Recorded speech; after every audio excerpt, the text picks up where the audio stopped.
Troy Tondi William Nababan. Welcome Leon, to another episode of the Gear Podcast. thank you very much for having me, Leon. Thanks for letting me be a part of your podcast.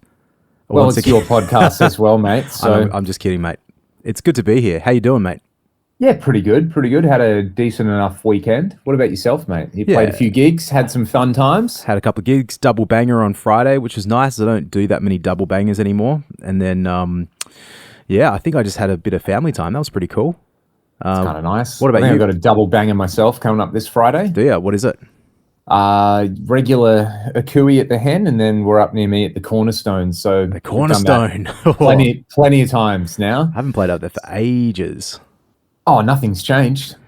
Yep. But a gig's a gig, mate. Oh, it's a and close one We too. like to. Yeah, it's close for me. It's awesome. The staff are actually awesome as well, and we play quite loud in there. So What time is that? playing 8 o'clock?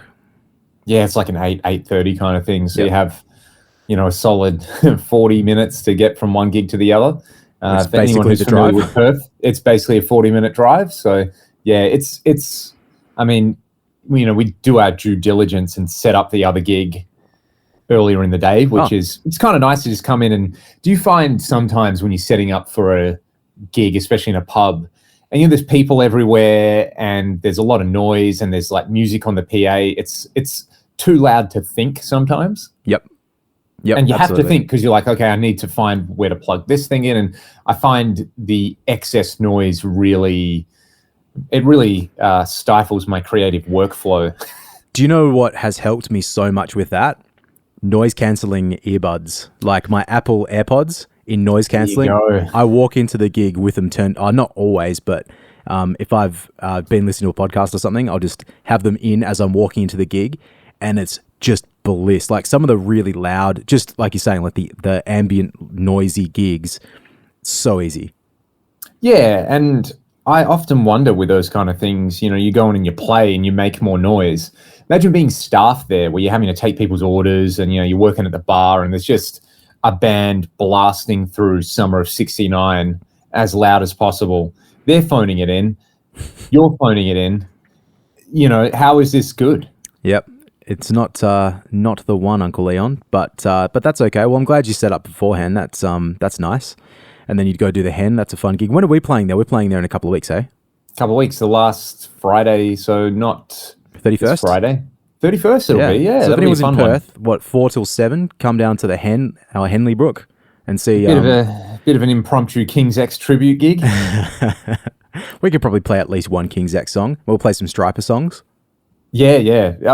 Anything you want to hear, we'll give it a red hot go. Yep. But that also brings me to something which I thought was pretty interesting. We talked about Striper last week. Yep. And I watched Michael Sweet, and I can't remember if I mentioned it, but he played one guitar for the whole gig, and Ozfox, Yeah, they both there were no did, hey? guitar. There were no guitar changes. I noticed that too. I'm down with this. This is how I like to do a gig. Yeah. Often there's that kind of. Sometimes it's a bit excessive as well. You go and see a live band, and I get it if bands have different tunings or they play particularly hard, so you're knocking stuff out of tune, but. I often chuckle to myself sometimes when you go and see a band and, it's like a local band, but the guy has 4 different guitars and he's constantly swapping and changing. And, Yep. I often just think, mate, no one cares that much. What are you doing? Because I certainly don't. I'm normally, I'll bring a backup if I can, but sometimes, if it's a fly gig or something like that, it's just not feasible to even do that. Yeah, I'm the same. I might bring a backup. For acoustic gigs, never, ever. Never, ever. Do I ever take one? Because, my whole thing is how few trips can I make to the car and back to do this gig? And if it's more than one, then I'm just not having a good time. So yeah, it's I don't want to get a double guitar case as well for certainly for acoustic guitars. For electric guitars, you did I've got get one. that double guitar bag and promptly gave it to me. I which did do that, used didn't I? Years and years. Yeah. Yeah. That's That right. thing's it's fallen apart at the moment. I haven't used it much, but it's a very handy thing. Well, I also have one. I should say I did. My dream was to have a good double guitar bag, but the mono case ones are really expensive, and Yeah. and I think yours is a Gator one, and I also ended up buying a double guitar case not too long ago, But yeah, it fell apart really easily. Well, Unfortunately, when you've got double the guitar in there, you wear Twice it the twice rock. as fast. Yeah. Twice the rock, exactly.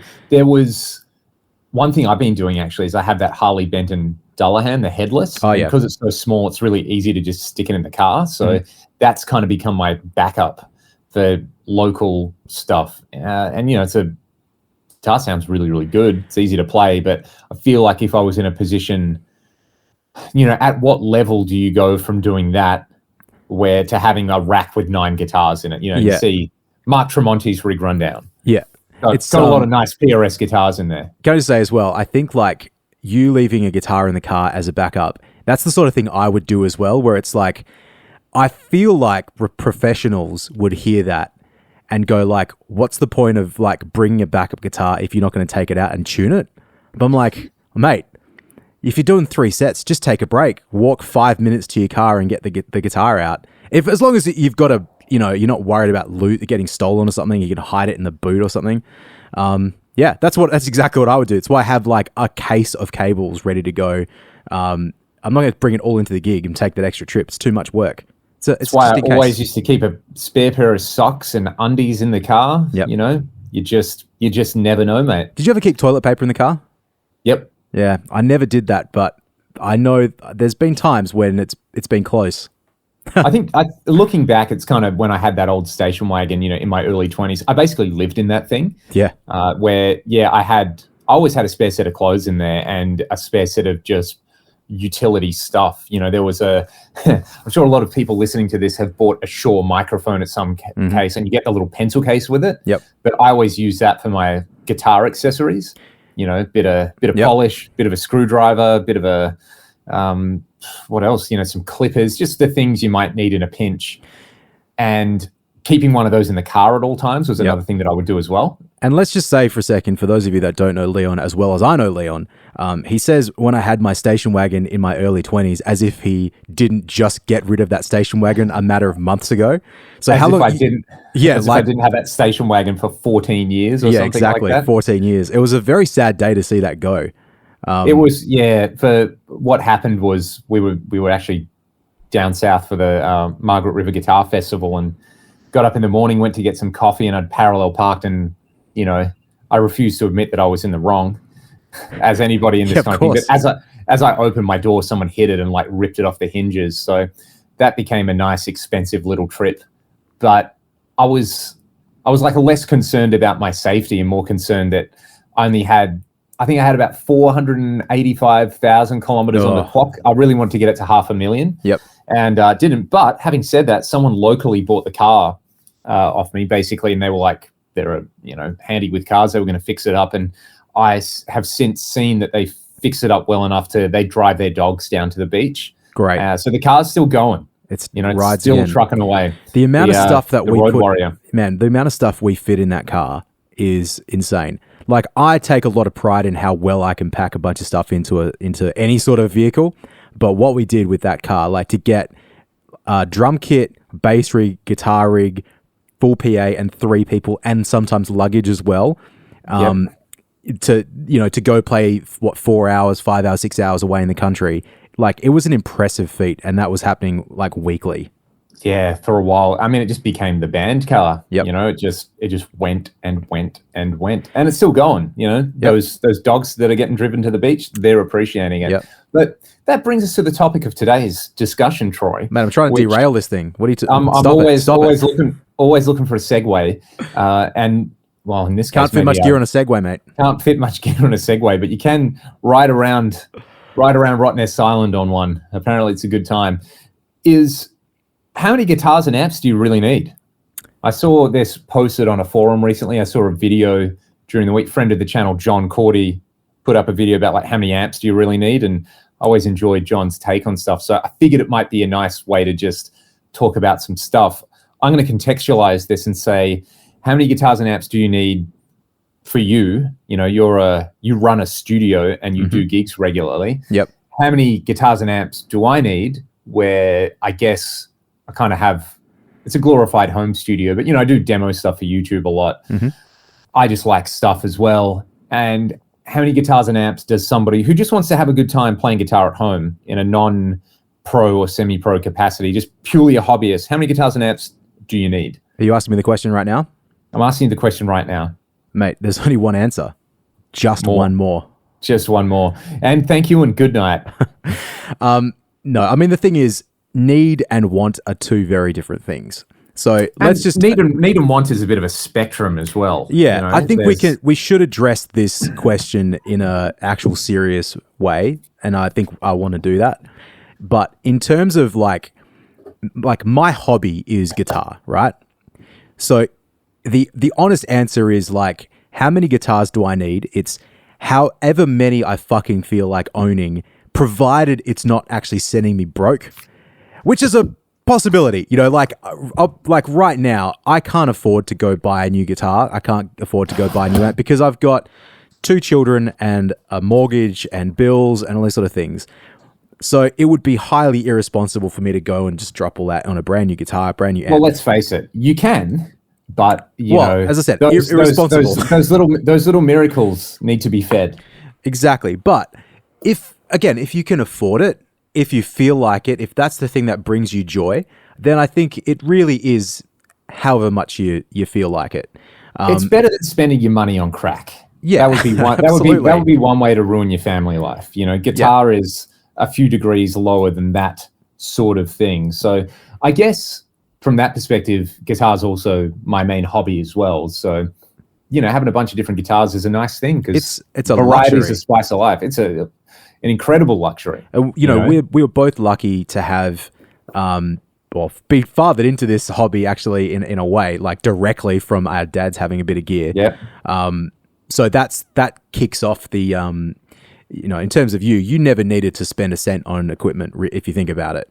Like in terms of a needs purpose, like for you and I both do our jobs, which if, you know, take the gig we're going to do together in a couple of weeks' time, don't need any gear for that, apart from the PA, but that's not on the agenda. Even then, the venue has a PA that you can use. Exactly. So really, you just need the one to go do the job. However, you know, I don't really drink and I don't do drugs, and I'm not really into sports and things. Sort of like the thing that I enjoy spending my money on. I don't really go on holidays and stuff too often. The thing that when I have disposable income to spend the money on is guitar related, and that's a hobby for me. So we've established outside of the hobby that you do need an acoustic guitar. Yeah. To do what you do. So this is I'm actually writing these down right now. So there's an acoustic guitar, and you could argue that it needs some kind of undersaddle pickup. Mm-hmm. It needs to be quite playable and quite comfortable. Yep.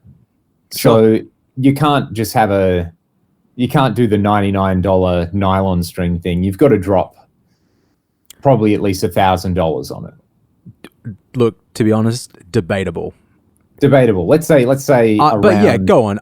But in saying that, I've played some cheaper guitars with pickups in them that they don't sound as good. But if you want to talk about in a pragmatic sense, what do I need to go and do a gig? Like, I've gigged with people that have pulled out like $400 guitars with a pickup in it, and they've got through a 3-hour cover gig. Do you know what I mean?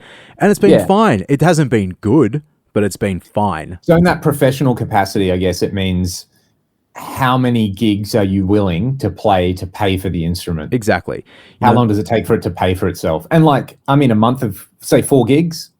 Yeah. If $1,000, 4 gigs, yeah, easy. It's 1 a week. 4 to 5 gigs? Sure. There you go. That's pretty reasonable from a stuff you need capacity. Yeah. But that's doing the gigs that we do. You know, not everyone's going to go out and do an acoustic gig, and that's completely fine. So for me, yeah, like I need a decent gigging acoustic, which if it is a good recording acoustic as well, that's awesome. But again, separating need from want and what would be nice, there's probably 3 categories. Yeah, you probably get away with just having the one. So there you go. We've established that you do need a guitar to enjoy playing guitar. So it's more than 0. More than 0, not back to 0. No. By the way, if you want to support the music that gets made by some of the idiots on this channel, ragdollrock.bandcamp.com. Yep. We'll come back to that little segue a little bit later. So, okay, what about electric guitars? Because, you know, for us, most of the time you're playing guitar, it's an electric guitar. Most of the people listening to this going to be enjoying the electric guitar. Mm-hmm. I feel like this is going to spiral very, very quickly. Yep. I mean, you need a guitar. You need at least one. If you could only have one of your guitars, which one do you reckon what would be the first one you grab if your house was on fire?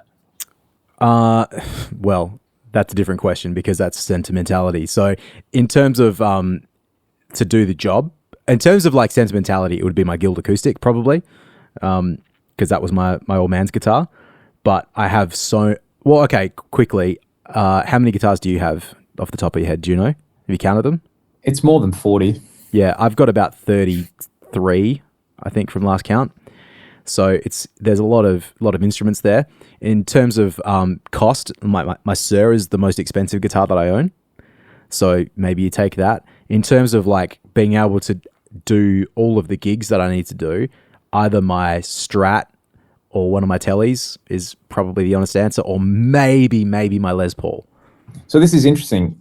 Would you say that everyone needs a Fender style guitar and a Strat style guitar as part of the toolkit to experience the rainbow of flavors that are electric guitar? Because I find playing a Strat, I play totally differently. I dial in different sounds. Mm-hmm. It puts me it's like very much there's a particular space that it puts me in. I really like that space. Yep. It's a different space to like a Les Paul style thing. And, I'll include a PRS single cut or an ESP Eclipse or anything Les Paul-ish. Yes. Yep. Doesn't have to say the big G on the top. You would almost say immediately, hey, you got to have something. I feel like everybody should own a Strat. If you want to cover the bases of what it means, like, yeah, as you say, the taste of the rainbow of guitar, I think Strat is important. But by the same token, your main flavors are Strat, Telly, Les Paul, right? You can't really deny that covers about 60% of the spectrum of guitar, 70% of the spectrum of guitar. I would agree, and I would say, actually saying, and a lot of people go, oh, well, Strat or a Telly. It's like, no, Telecaster, it's a thing. You got to have that ashtray bridge. You got to have the Telly bridge pickup and the Telly neck pickup. Yep. That's such a thing. To me, that's, I don't know why I just think of like Tom Petty songs when I think of the sound of a Telecaster. Probably not what everybody else thinks of, but that kind of chimey, jangly thing. Sure. And they can be very aggressive. You can play jazz on a Telecaster. Like, that's a very accepted thing. You can do anything on a Telecaster. You can do anything on any of those three guitars. That's why they're so cool. I mean, what it sort of boils down to me is, do you want single coils or do you want humbuckers? Because that's like, you want the chunk of a humbucker or you want the chime of a single coil. So that's your two flavors. I tried to get that with some of the HSS guitars that I have, but it's sort of like, it's not quite the same. Like my Charvel, which I really like playing, it's kind of Stratty because it's got singles in it, but it doesn't have the same feel as when I play my Strat or some other really nice Strats I have. And, the humbucker and the bridge is a very different experience than playing a Les Paul or something. But, the Les Paul, you want to do rock rhythm sounds, nothing's going to beat that. And this is, we're just kind of purely looking at this from somebody who plays guitar perspective. I feel like what we've just discussed, if you're recording or you're running a studio, you have to have these kind of things happening, right? It certainly you definitely helps. Definitely need the ability to just be tracking something and go, hey, you know what? Try it on this instead, and hand them like a Strat or hand them a Telly, hand them a Gibson style thing. What it comes down to me is there's like, I don't have a number, but there's a certain like finite number of accepted tones and standard tones, and they're really boring and boring in the sense they're not creative to try and find. They just are accepted in like the contemporary music that you've listened to for the last 60 years. And so to have access to that easily is important. And that's why you gravitate, because like so much of the music you know and love has been done with, say, those three guitars over the last, I said, 60 something years of contemporary music, from pop music or whatever, rock music. So yeah, everything else that exists outside of that is cool and different, but it doesn't, like, if you're just needing a rhythm guitar part in a rock song, it's like, and it's not even that important. It's like, well, I'll just get my Les Paul and I'll use that guitar for it. You know, I'll just do it. Yeah, it's the standard boring vanilla tones of rock music is what it's a bit of a like almost the way we've approached this question is what is the utilitarian guitar toolkit? Yeah.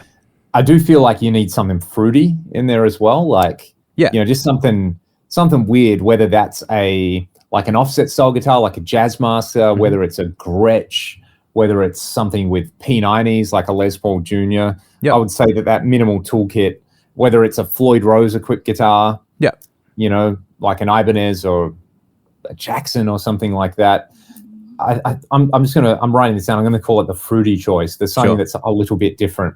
Because if you think about these things as well, like you got a Strat, you got a tremolo. Yep. So to me, that's kind of like, that's 5 guitars. That feels like, you know, I teach some people who, you know, they own 4 or 5 guitars, and it's pretty similar to this. You know, they have their like sentimental thing, which might be, you know, it was the first guitar they bought, or it might be, you know, they love Jazzmasters, so they've got a Jazzmaster that they've pimped out. But then they'll have like a Strat soul thing. You know, it might be a knockoff, or it might be something like a Silver Sky. They'll have their like humbucker equipped Les Paul thing. It might be, you know, an Epiphone, or it might be a Gibson. It might be a PRS. It might be something like a Duesenberg, you know, something just that little bit kind of different, but short scale. It's almost like short scale humbucker, long scale single coil, acoustic, and then some hybrid between all of that. So that feels like a pretty kind of minimal thing. What about amps? Because I feel like I mean, when I started recording, it was kind of like, you just record with a Marshall and that's all you need. Mm-hmm. I think amps, it gets distilled down to something very simple, like a Strymon Iridium, where that covers the basis of again, vanilla stock tones.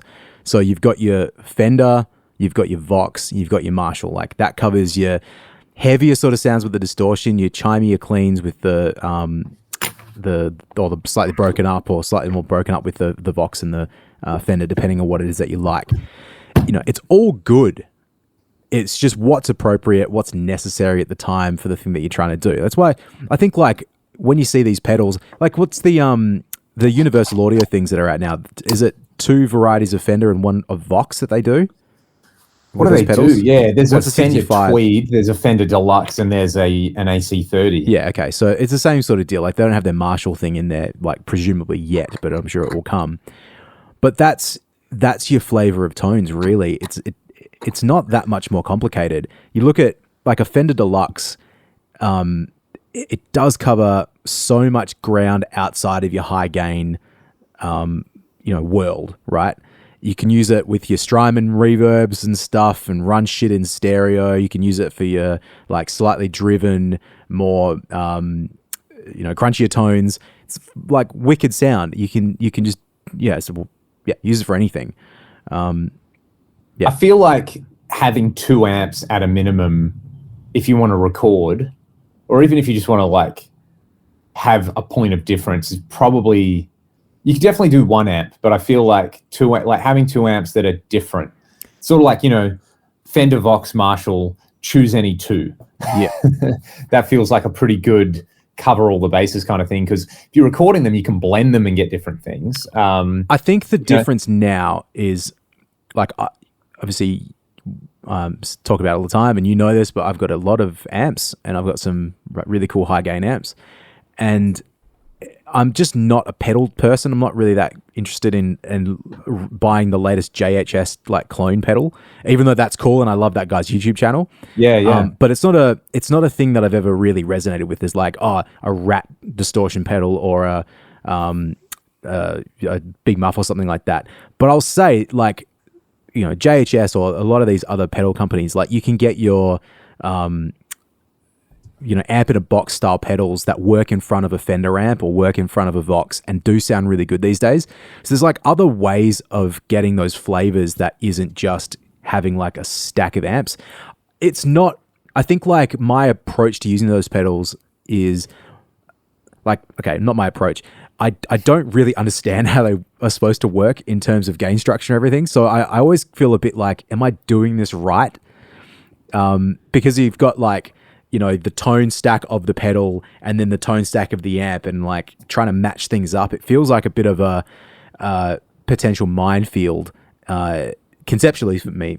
Whereas you could argue that that's part of the fun as well, where it's like, oh, hey, you know, if you have 2 amps and 3 pedals, you've got a lot of different combinations happening there. Again, in terms of your stock, like your toolkit, yeah, having, as you say, 2 of those 3 amps is probably a pretty good start. You know? Yeah. So, and again, you could easily argue with someone, it's like, hey, if you're just playing at home, a Boss Katana is going to be an awesome choice. They are so good, man. Those amps. You can scale it. It's not going to. You don't need to have it up super loud to sound good. You've got built-in effects. You've got like everything you need to just play a bit of guitar. I will say, from personal experience, I don't like recording them, but I like sitting and hearing them. I think they're really versatile and very, very cool amps. I haven't quite worked out how to mic them and get them to be as effective sounding, but. No, everything's about recording, you know?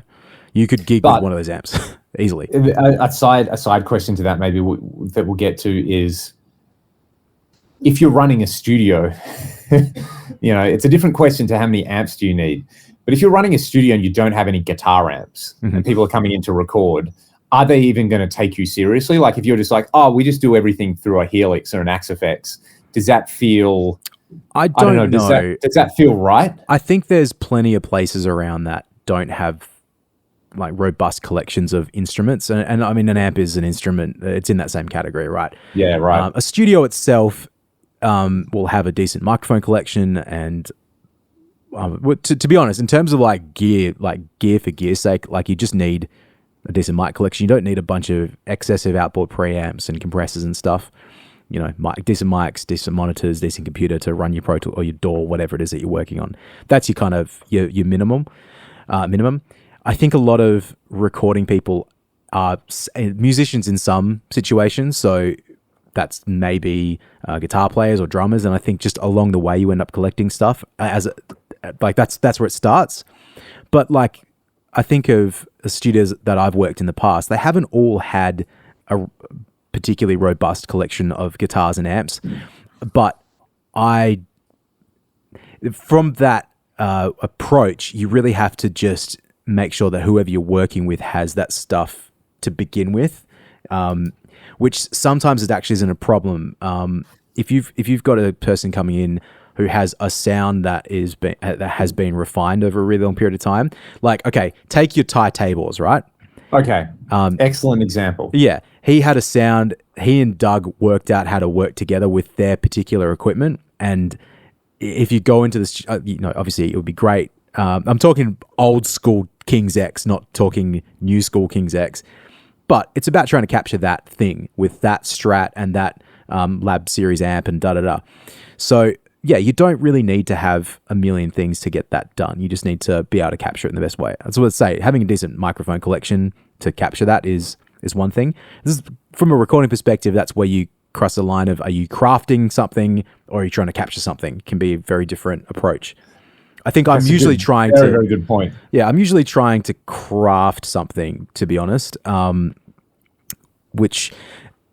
not to be disrespectful to the people that come in to work with me, but I feel like sometimes, well, most of the time, maybe you're the exception. Oh, well, I was going to say you're the exception, but not really, because you and I just love sitting and playing with gear till we find something that we really like.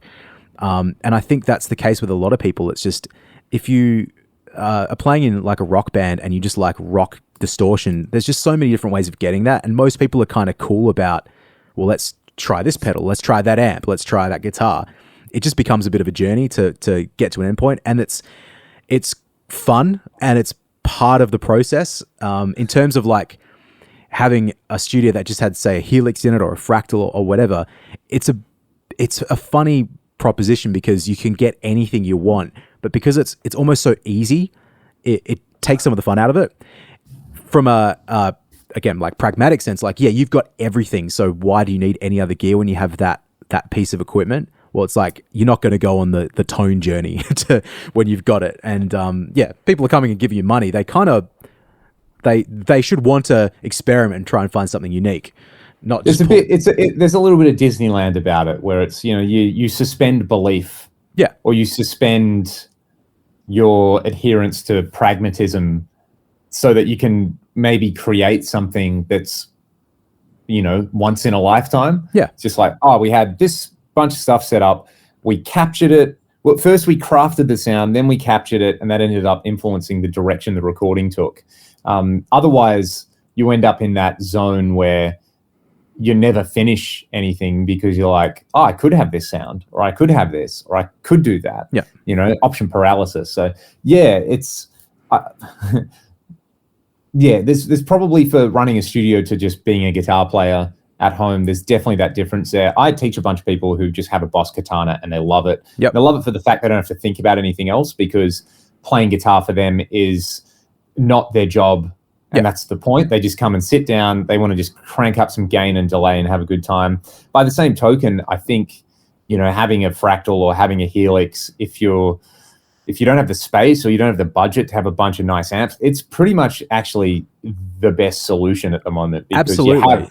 Or an Iridium, like that kind of, you have all the main food groups. For me, I would love an Iridium style thing with the Fractal sounds in it, where it was like, hey, give me like the Band Commander Clean model, give me the Cameron CCV, and give me like one of the Boogie Mark IV models in there. That's my minimal palette of things.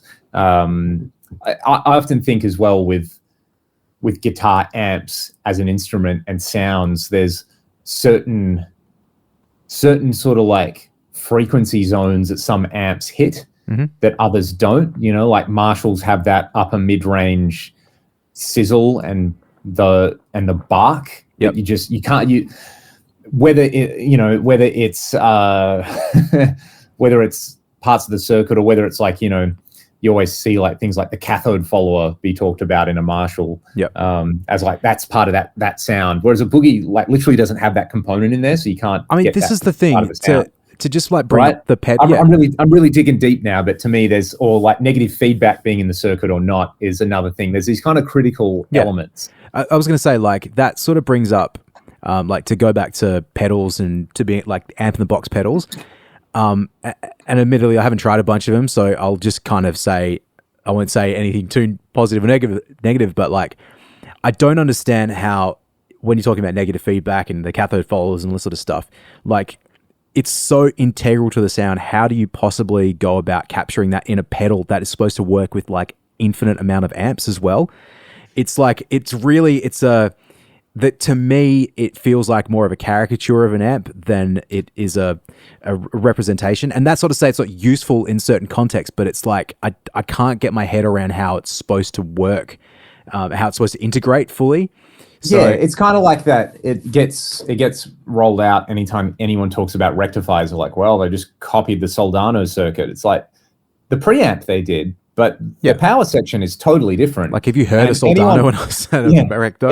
Anyone who thinks a Soldano sounds like a multi-watt rectifier, needs to go and actually listen to those things, because the character is pretty different. So having that's I guess one nice thing about most modelers nowadays, even like your Mua and NuX stuff, they're going to have these things in there where it's like, a Recto and a Mark Series and a few different Fenders and a few different Marshalls. And I mean, it's that, that classic, it's the flavor palette of tone, like we're talking about. Like we've effectively boil it down to your Fender Vox Marshalls, but really there's like 10 that's in every modeler now. Like that's what, if you want to talk about what you need, if you want to have complete versatility, then that's kind of it. Like, pull up what's in those things. Like, you've got your, as you say, your Recto thing, you've got your Soldano thing, you've got your Friedman thing, you've got your Dumble thing. It's there's kind of like everything is just inspired by those tones, really. Yeah, and I would almost say, if you can afford, like, if you're approaching guitar from the idea that you're like a stylist and you want to kind of have your sound, and you're building sort of your identity on the instrument, I would almost say, like, in that case, then finding an amp or a style of amp that you like the character of is actually pretty important. It becomes an extension of the instrument, whether it's in a modeler or whether it's in, a real world thing. I mean, if you think of John Petrucci, like so much of the way he sounds is tied to what a Boogie Mark series does.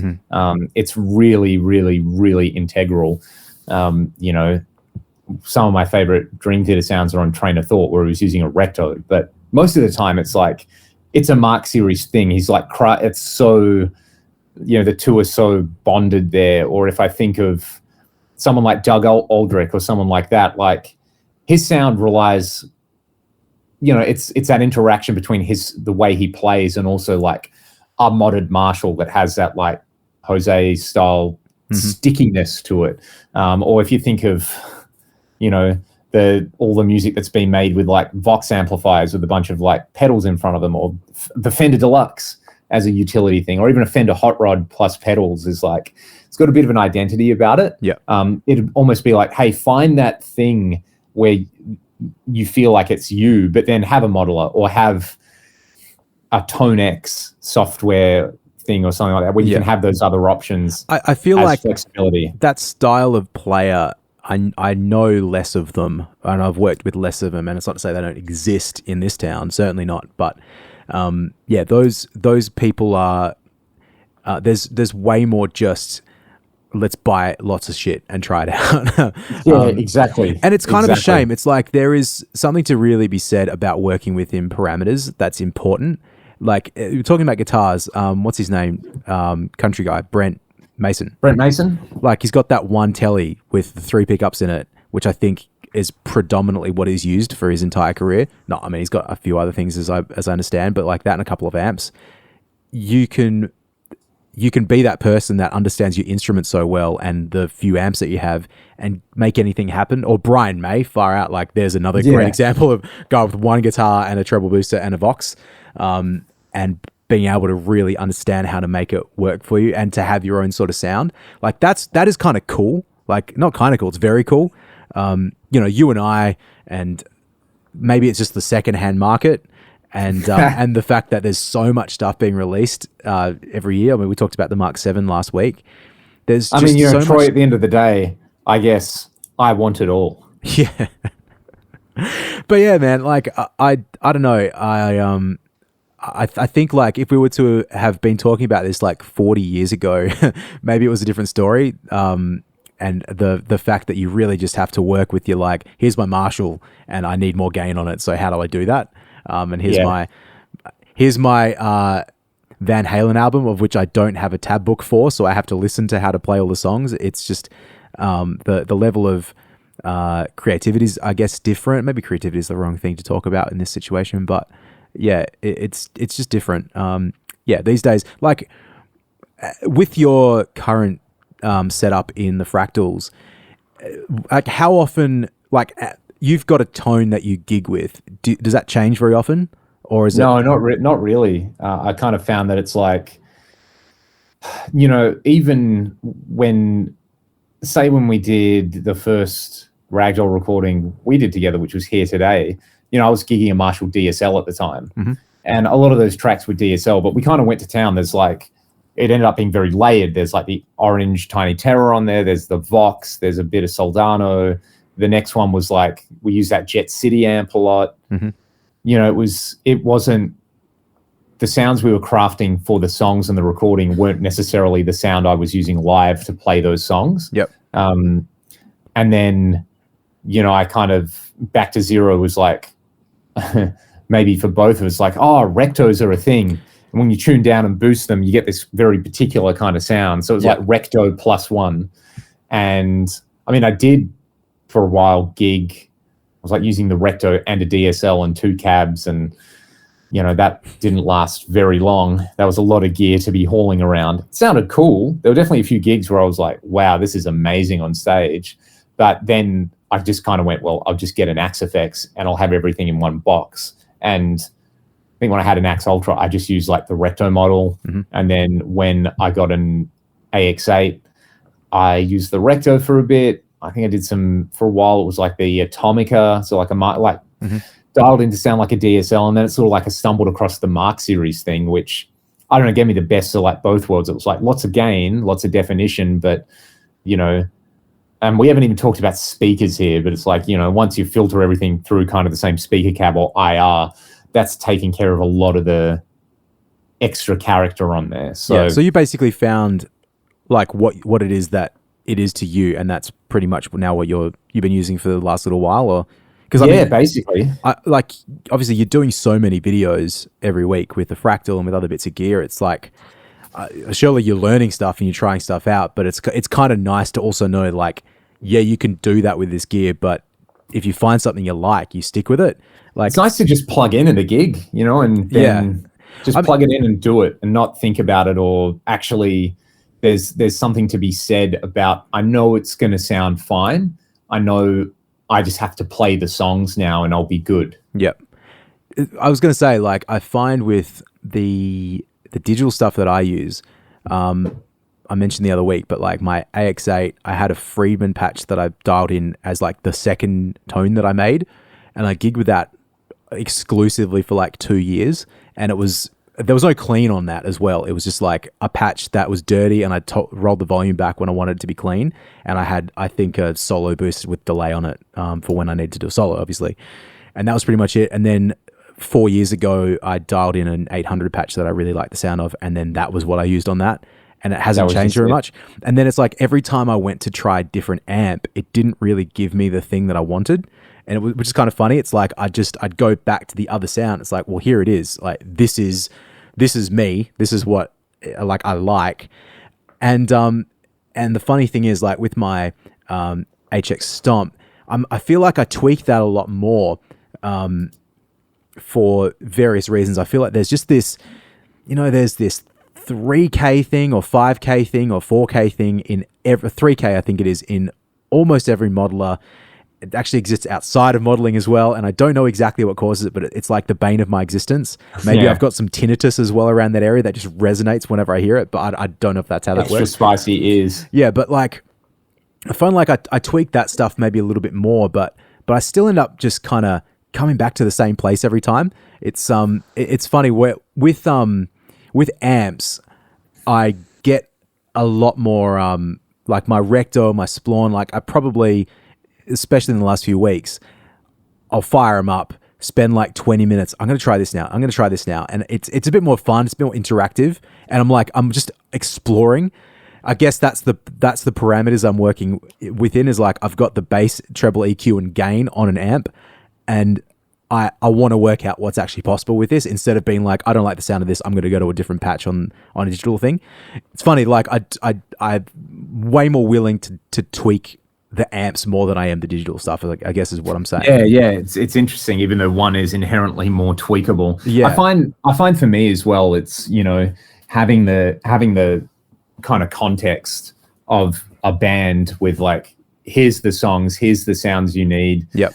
It is kind of nice just having that consistency where you're like, cool. The only thing that's going to change is like the venue. Yep. So, you know, you go and play in this particular room, sort it out at front of house. You're going to play in this other room, sort it out at front of house. So I do really enjoy the consistency there of a 5-minute setup and having all my sounds in there. Yep. I think it's another thing as well, you know, for me, I try not to be too precious these days with like, oh, but that's my sound. Yep. I don't, you know, you get people who are like, oh no, it's like my sound. And like, you can't look at my pedal board. I cover it up because the settings are secret. And that's definitely a bit of a thing. I don't think that's as much of a thing these days. Maybe it is, but I mean, I've met a few people recently where really? It's like, yeah, they've been funny about, oh yeah, I know, I tape up the knobs because, you know, that's my sound, which is, hey, it's you do you. I don't really understand that. I'd much rather be like, hey, yeah, it's whatever thing it is. If you want to go super nerdy about it, I can tell you, but you know, it's that thing of like, it's still gonna sound like me when I play it. That's the exact thing, you know, and it's you hear those stories of like all the guys that played through Eddie Van Halen's amp and they still sounded like themselves, which is like, that's cool. Like if you suck on your gear, you're going to suck on my gear too. If I suck on my gear, I'm going to suck on your, like it's not going to be that different. It's just exactly. So, but hey man, whatever gets you out of bed. I think safely you could say when it comes to amps, it's like amp plus one, and whether the plus one is another amp or it's a modeler. Yep. That's I think it's an important part of the craft of being a guitar player is like understanding how an amp works. And I kind of like the aesthetic of, you see some players like, you see Phil X, and he's got that old Marshall where he's replaced the front with like a barbecue grill. Yep. That's his amp. Or someone I really like on YouTube, and apologies for butchering the name, I think it's Uge Valaverta. He's Scandinavian. He's like the Scandinavian Zach Wild. He's like the big brother I never had. Does the way he does amp demos is so cool because he has this old 800 that he calls the bad boy. And it sounds sick. Like this dude just like, he plays like an ESP with some EMGs and an SD1 bad boy 800. It's just sick. It's just such a tone, and it's like, but he'll like demo. I was watching a demo where he did a demo of a new 800 and then a Silver Jubilee, and he's just like sweeping through the settings, and he's like, yeah, listen to the bass, like it's more like than he's like, it's got a wider cue, and so he knows what's going on, but he's just sitting there like going John, chugging away and like sweeping the bass control, and being like, yeah, see, that's different. But then he goes, anyway, 800 best amp ever, and then plays, and like it just sounds that like 10% more awesome, I think, because he's enjoying it so much. He's actually, I think he's got the KHE amp switcher thing as well. Another legend. But it's so awesome, a dude who like knows his sound, knows the thing. It's like, this amp, just give me a 2203. I'd prefer to have my 2203. I'd prefer to have the bad boy because it's my amp. But, he's basically like, any 2203, I can get my sound on it. He's like, I can get my sound on a bunch of other stuff, but this is just that 5% more awesome. So I said to you before, like, I think 800s are the thing that I find I'm the most comfortable with as well. Like, at least playing dirty. I don't own one, and I really want one to have in the collection. And bloody old mate Headfirst, Jason Tong, had one for sale like 2 days ago. I saw that, and I was like, and it was priced really well. And he's like, oh, I'll sell it to you for this, or I can mod it too. I'm like, but now's not the time for me to buy another amp, unfortunately. Maybe in a few months' time. Yeah, but, I think as well for me, it's I have a Mark IV here, which is an amazing amp. Got the Synergy rig, got a bunch of stuff. Got my old Soldano Deluxe Reverb. It's still, I don't know. I have a sentimental thing with Marshalls where if you only own one amp, then you have to look at that amp all the time. So there's something that looks right about a Marshall growing up with them. So yeah, I mean, when I did the Zen Amps thing last year, it was literally, we played this, like they've got an early 70s Plexi. Yep. I plugged that in and it was like everything else was trying to be that amp. Yep. It's like that amp was the original. That amp was the James Dean, and everything else was just some variation of a Fonzie. Have you played many other, have you played any late 60s Marshalls? Not really, no. Man, I'd love I played, I'm trying to remember what year it was from. I remember Graham had like an old Hiwatt. Oh, yeah.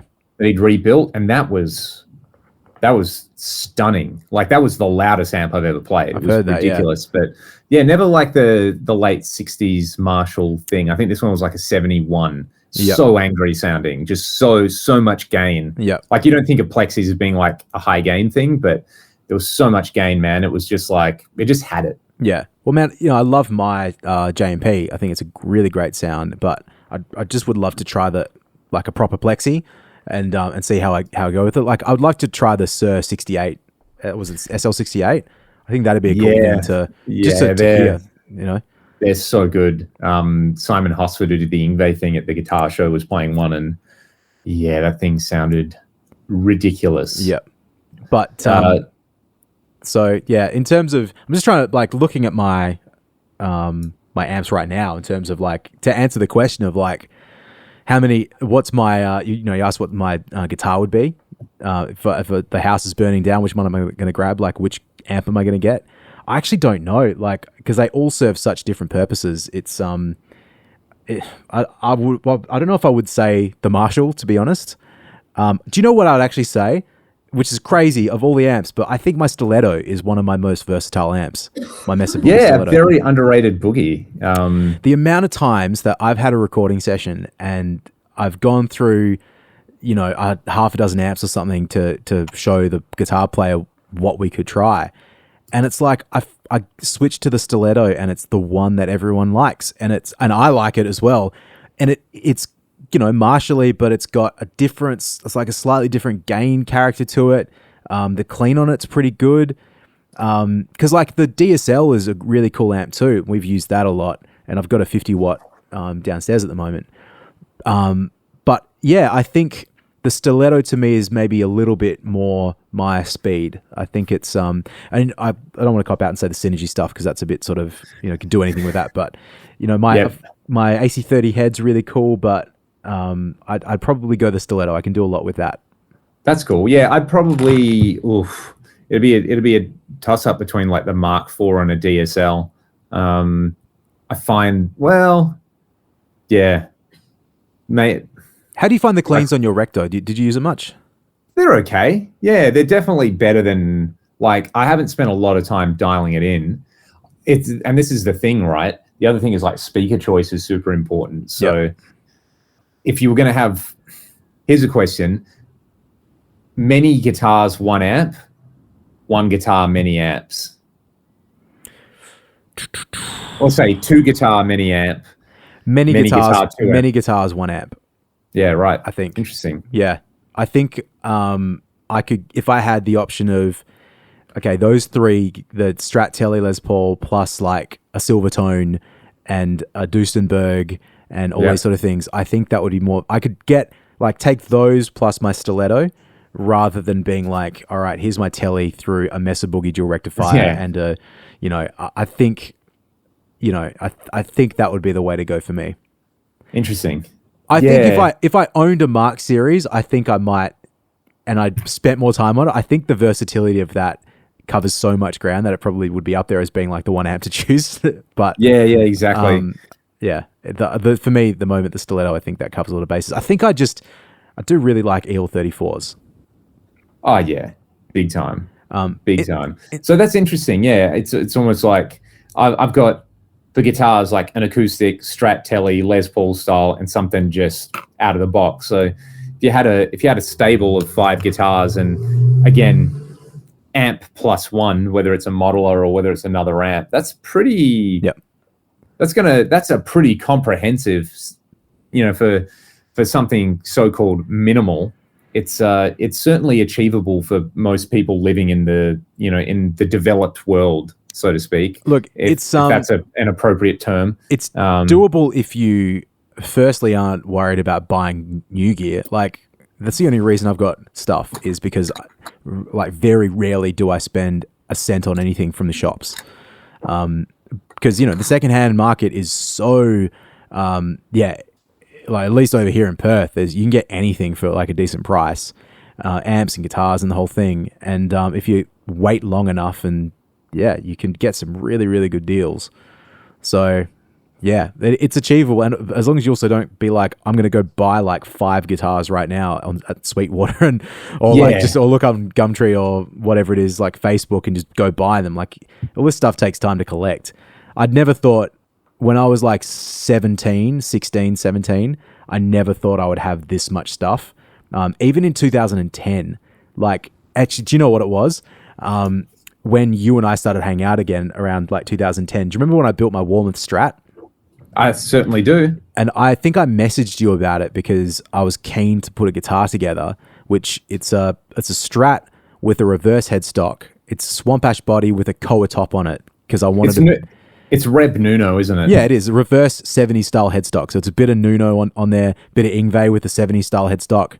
Sorry, Yngwie. And then the Red Beach Koa top. So it's it's all those sort of things. But I think that was the point when I started to buy gear. And I had stuff before that, but it had taken like a long time to have the guitars that I bought and the amps and all that sort of stuff.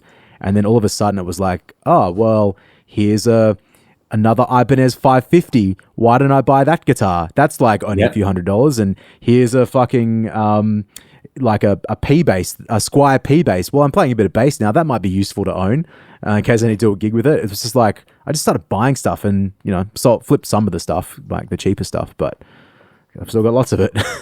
Yep. It's I remember you coming around when you wanted to buy an amp as well and trying out a bunch of different stuff at mine and kind of being like, oh, I think this is it. Yeah. Would you buy like a 900 or something? Yeah, that was the conclusion of that appointment was a mistake because I did. That was part like of the process. Because what happened is I went from having exclusively rack stuff or being obsessed with rack stuff, so ADA MP1 and all that, which was cool, but didn't really like the power amp on it. I was running through my 4x12 V30 cab and I thought, you know what, fuck this. I just need a head. So I sort of figured I wanted a Marshall and you've got a bunch of them. But I sort of came to the conclusion I didn't really like the 900s that much. But then not long after that, one came up for sale relatively cheap. So it was 50 watt dual reverb, high gain dual reverb. And went and bought that. But I just never really got along with it. It was way too bright, which I sort of discovered later that if it's really loud, it doesn't really matter so much if that is so bright. But I was never playing at levels that allowed for that. So it didn't really cut the mustard for what I liked. And it took a little bit to get rid of that. I think actually I traded that amp for the 550 I just mentioned. Oh, well, there you go. Yeah. So that everything came up Millhouse. Yeah, it did, because it's a red 550, which is one of the guitars I always wanted.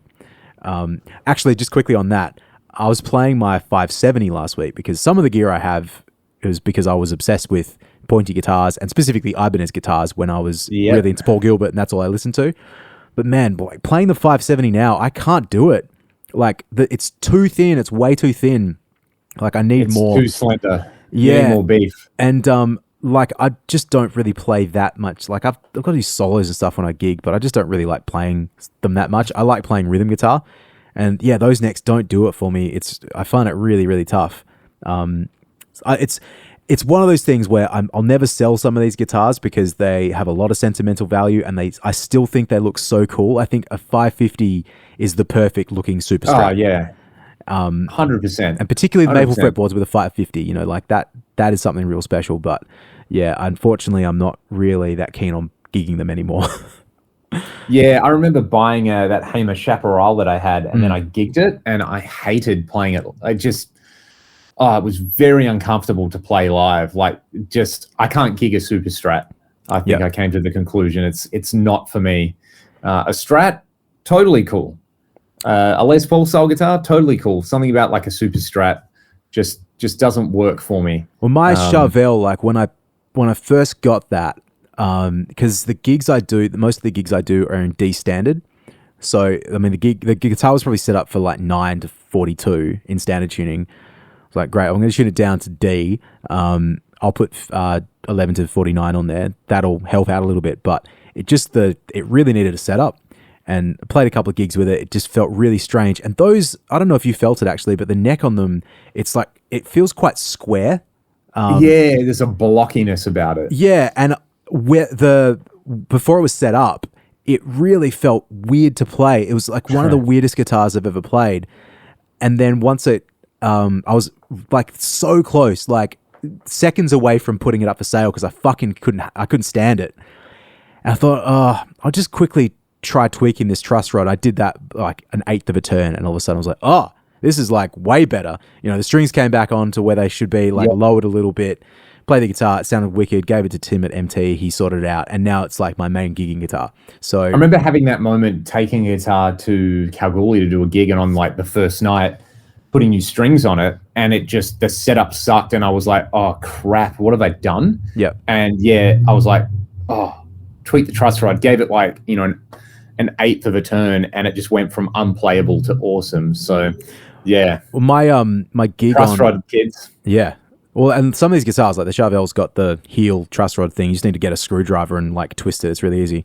Good. My gig on Friday night, the second gig I did, I actually wasn't certain if it was an electric gig or an acoustic gig. I thought it was an acoustic gig, and when I showed up, there was a drum kit and a bass rig. So I was like, I just come from a gig where I played electric. I'll just play electric for this one too.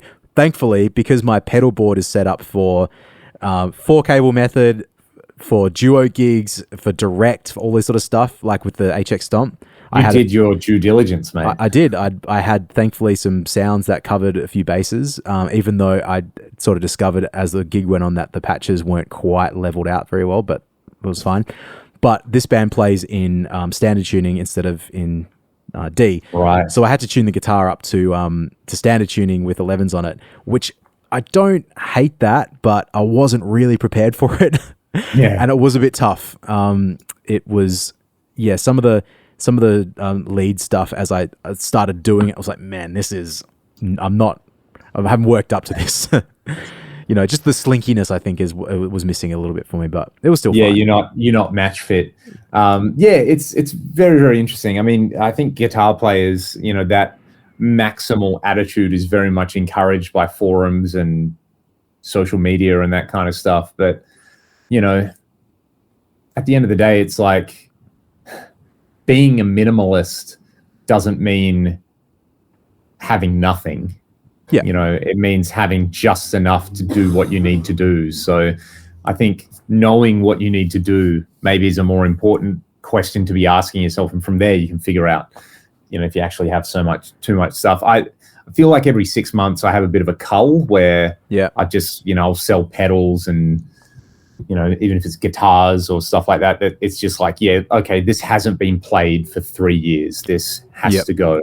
I bought it thinking I'll use it all the time, and that just didn't end up being. So, it can move on to somebody else's collection where it never gets played, or maybe someone will actually play it. Yeah, I'm a bit funny with some of the gear that I buy like that. I mean, I sold a couple guitars the end of last year, like, ones that definitely weren't used and I didn't have a lot of sentimentality towards. But sort of all the ones and there's so many of them, but they get used just enough to that, or like my Ibanez guitars, I just am so attached to them. I don't think I can bring myself to get rid of them. But yeah, Strats and Tellys and whatnot, like they all have a place. And I'm sort of also, I don't know, my kids might want to play guitar in the future, and if they've got a hell of a lot of cool stuff they can just grab off the shelf when they want to play, that might be fun for them too. They can just go nuts. Yeah. Yep. I don't know what my son was, he's got that little red 3-string guitar. He was having a little play on that this morning, and he's almost getting the action right now, because I've tried to show him. He's not focused enough to understand how to play it. But, if he's starting to develop an interest and we can sit down, I can show him how to maybe fret the strings. That would be nice. And who knows, he might be a Strat guy or a Telly guy or a Les Paul guy, and it'd be nice for him to have those to choose from. Yeah. Or, as most things happen, it's like the thing that you don't have, that's what they'll want the most. Yeah. Oh, I don't have okay, just quickly. So what's missing from your collection at the moment? Because I can tell you some stuff that's missing from mine. I have a lot of bases covered. This is outside of what you need. This is like a... You've got a 335 now, don't you? I have a 335. I might actually message him. I'll message Tim at MT Guitars after this, because he's had it for a bit, just doing some setup on it. I need to get it back. But because you just did a video, I didn't watch it yet, but you did a video about your 335, hey? I mentioned in my Q&A, I might actually do a video about it. But yeah, it's late 70s. I think someone figured out in the comments it's probably got T-top pickups.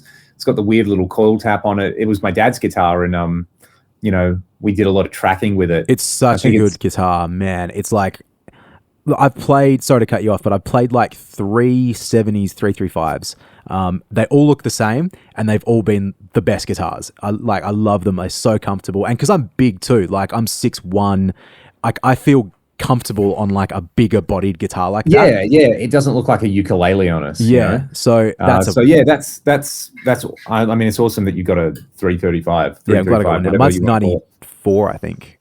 Yeah. So, but it's a cool guitar, really cool guitar. I don't know. Do you want to go first and list off some things you don't have? I don't have a Jazzmaster. Yep. That I think is a bit of an oversight on my behalf, because there's a few times, it's sort of become, I think in the last 10 years, a bit of a required sound or required knowledge of how to get I don't even know what it is. Jangliness is maybe the wrong word, but because they are really versatile guitars. They're not toneless, because to me a Les Paul and a Telly and a Strat have very specific identifiable features, and I don't really know what that is with the Jazzmaster, but I think it's something that I'd like to have. But yeah, I I don't have enough need to go spend 2-3 grand on one. It would have to be like a Mexican or a Japanese that comes up at a decent price that I might. The Squire Classic vibes are very cool for that kind of thing. Yep. But so I'm missing that. I don't have an SG, but I also don't really like SGs that much. I don't mind your one. Your one's pretty cool. Yours sounds really good. Your 70s one, 3 pickup. But yeah, they don't really sort of feel that comfortable when I play them. And what else am I missing? So I don't own it, but there's a Duesenberg at the studio, so it gives you that sort of Gretschy thing. And it's got a Bigsby on it, and that's a really cool guitar. But yeah, probably the SG and the Jazzmaster. Those are the main glaring mistakes. Oh, and I don't have a 12-string, like electric or acoustic, which is a shame because I would love to have both, and I have had situations where both would have been really useful.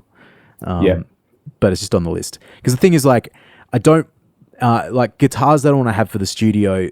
They can't be just cheap shit things because, intonations are not going to be good, and the hardware is going to be bad, and it's going to might be bad, and I don't want to risk that if I'm pulling. Yeah, you actually want to be able to record it. Yeah, it doesn't have to be like custom shop anything, but it has to be of a good enough quality that it will be stable and reliable.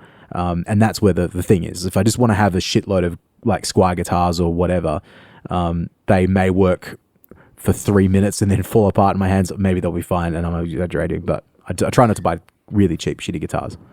But yeah, I think. What about you? I think for me, there's a guitar with a Floyd that I actually set up. So maybe I should just like set up the Floyd on one of my guitars. But I would probably say, yeah, the offset kind of thing would be one.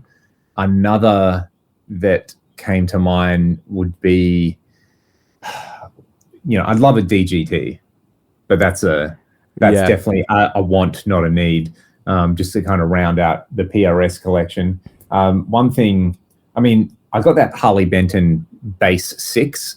It kind of made me think that it'd be cool to have like a really nice baritone or something like that, where you can tune it B to B or A to A or anything like that. Yep. I'd like to have that. I actually don't have a 7-string either. Yeah, that's a bit of a thing. I mean, I bought that JP7 because I was like, hey, I think I need a 7-string, and now I use it for acoustic gigs. So, hey, at least it gets played every week. I think at the session I did a few weeks ago, I had a moment of like, oh man, I just wish I had a 7 just to play one chord.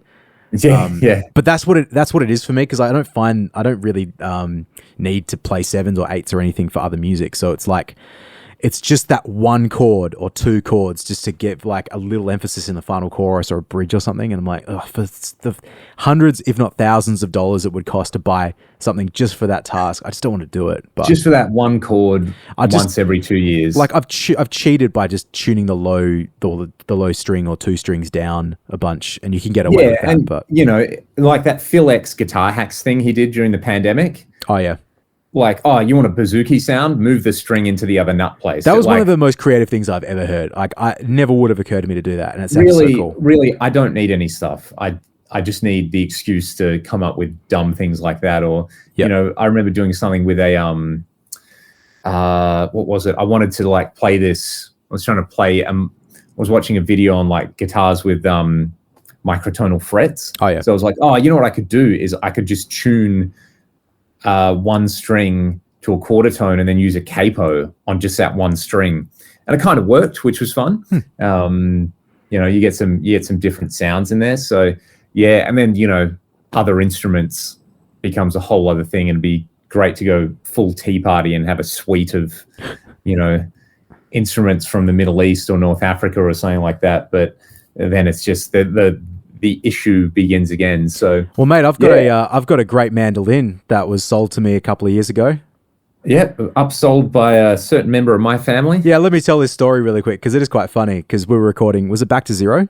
I think so. Yeah. Yeah, and Leon's dad, Bill, he comes up to me and he says, "Mr. Todd," and he calls me Mr. Todd because my granddad's name was Bill Todd, like Leon's dad, whose name is Bill Todd.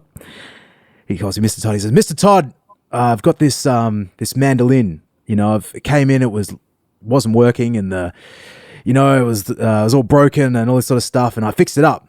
and you want it? And I said, oh, yeah. And I thought he was going to give me the mandolin, but you want it? And I said, okay. You know, he said, all right, well, $160. I thought, oh, okay. And he said, I tell you what we'll do. Every time I see you, you just give me $10. You just put $10 in my pocket. And then you can But have anyone who needs a reference point, Kramer. Just imagine this is happening. Yeah, Kramer. And Kramer is selling you the guitar. Somewhere between Kramer and Steve Vai is what Leon's dad looks like.